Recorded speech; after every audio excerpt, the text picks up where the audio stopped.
Okay, chicos. So today we are doing the ser and the adjectives notes. So the acuerdo de los adjetivos, so subject-adjective agreement. We've talked a few times about how this is super important for your quizzes and for your tests and everything like that as well. So this is obviously a review from Spanish 1. We do subject-adjective agreement in Chapter 1 of Spanish 1. So hopefully this is something that you guys remember, but we can always use a little refresher on this stuff. Entonces, el verbo ser, que significa to be. Remember that ser is one of two verbs that mean to be, and ser we use, and we will take notes on ser versus the star as well, but ser we use to describe things that are more permanent. So physical traits, personality traits, and things like that. So if you're thinking of something that's more permanent, not always, but most of the time we use the verb ser. So primero tenemos yo soy, nosotros somos, tú eres, vosotros sois, él, usted, es, y nos, and then es for both of those, and then son y son. So soy, eres, es, somos, sois, son. So those are all of the conjugations of the verb ser. Hopefully that is something that you use all the time. I feel like we're constantly saying like I am, you are, it is, we are, that sort of stuff. And keep in mind that the verb in the vosotros form does not carry an accent. So soy, eres, es, somos, sois, and son. And if any time you guys see or feel that this is going too quickly, the benefit of this being a video is you can just hit pause so you can copy this down in your notes. Again, that's on pages 4 and 5. So if you need to pause now, that's a good time. So los adjetivos. So what is an adjective? And this is adjective in Spanish is the same thing as in English. It is a adjective describes a noun. So you would say like the small book or the big car or the red car, anything that is a describing word. So in English, the adjective is placed before the noun. And this is what gets a lot of us mixed up as well. So not only do we have to make the adjective agree, but we have to make sure it's in the right place. Because in Spanish, generally speaking, there are some exceptions to this, but the adjective is placed after the noun. So el libro pequeño versus the small book. So that's why when we do our object presentation and things of that nature, it is la clase de español, because you're putting the Spanish in that case is describing the class and it goes after la clase de español. If the noun is plural, the adjective must also be plural. So subject-adjective agreement, plural, plural. To make it plural, if it ends in a vowel, like money do, E, O, or A, you simply add an S. So we got verde to verdes, alto to altos, baja to bajas. Super fácil. If it ends in a consonant, so again, these aren't as common, where a lot of them do end in E, O, or A, but we've got azul, azules, marrón, marrones, joven, jóvenes. Something that is very important, and you may want to pause after this section to write yourself a note. If I were you guys, I'd write a star here because this does come up on quizzes and tests. Occasionally, accents need to be added or removed to maintain the proper pronunciation. So this is usually a time where people ask me to pronounce them differently, and I wouldn't. So marrón, marrones. It's just in terms of how grammar works in Spanish and the very complicated accent rules, sometimes you gain or lose an accent. So if you know these two, that marrón has an accent in the singular form, but not in the plural, and joven does not have one in the singular form, but jóvenes does have an accent, you should be okay. So there are very complex adjective rules, different types of words and stuff like that. But at the very end of that discussion, the rule really is memorization. So accents are important. So if it's femenina, the adjective must also be femenina. So the O changes to an OA, OS changes to AS, whatever. So alto, so if he's a chico alto, she is a chica alta. El carro rojo, la chaqueta roja. Los hombres viejos, las señoras viejas.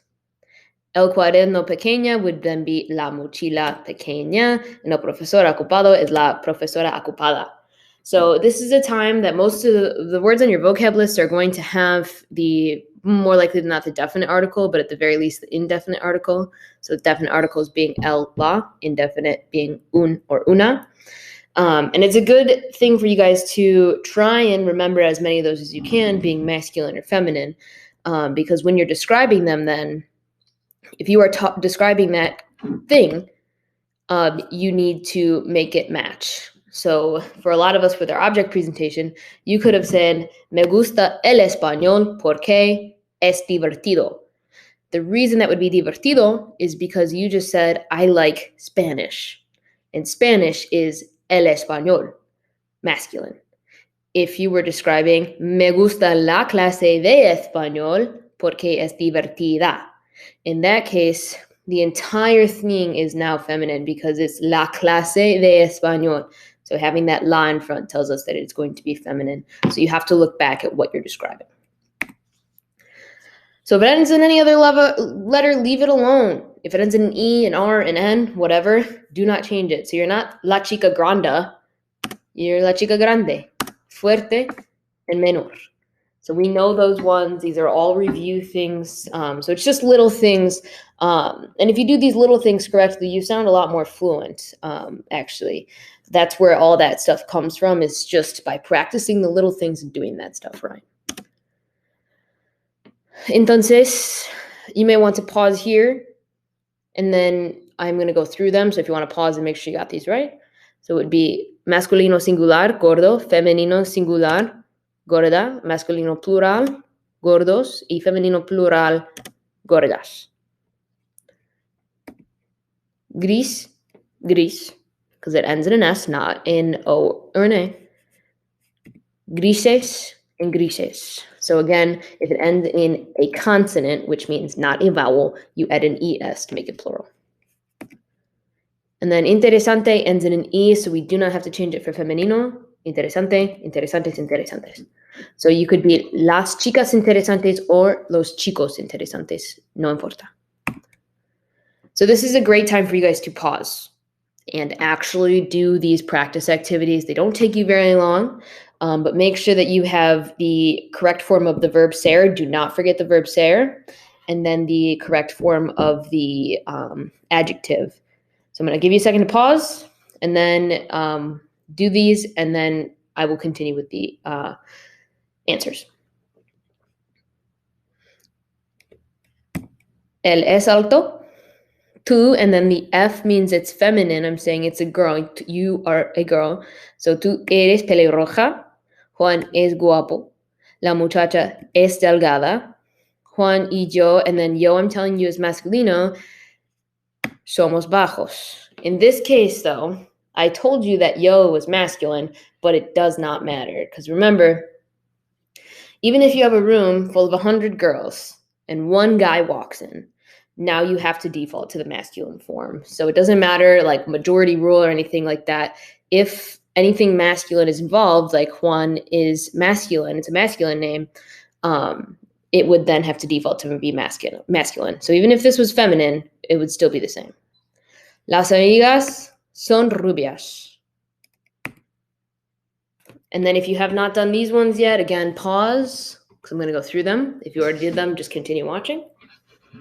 Los amigos son pelirrojos. Las muchachas son morenas. El muchacho es serio. Tú, masculine, eres rubio. La policía es paciente. So la policía, it doesn't matter if it's a male or female. It's like la dentista. It's a job. So even if you're a male police officer, it's policía. And then la estudiante es seria. Again, if you have not done these yet, pause. El estudiante es perezoso. El estudiante es inteligente. La maestra es aburrida. Obviously, this is not talking about me, probably about math, science, or history. I don't know, one of those three, but obviously not about me. El amigo es bueno. La doctora es simpática. Y la muchacha es alta.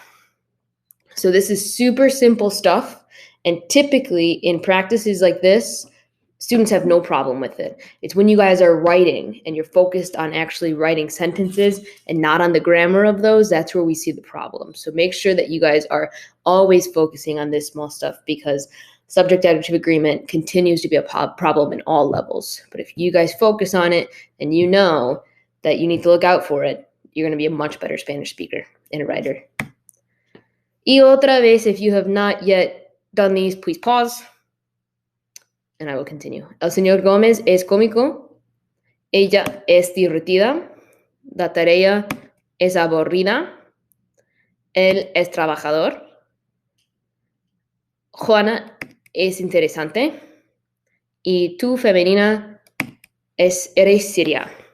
One thing I want to note about el trabajador, you can be a chica trabajadora. So you can add an A to the end of that. And some of the words are going to be like that.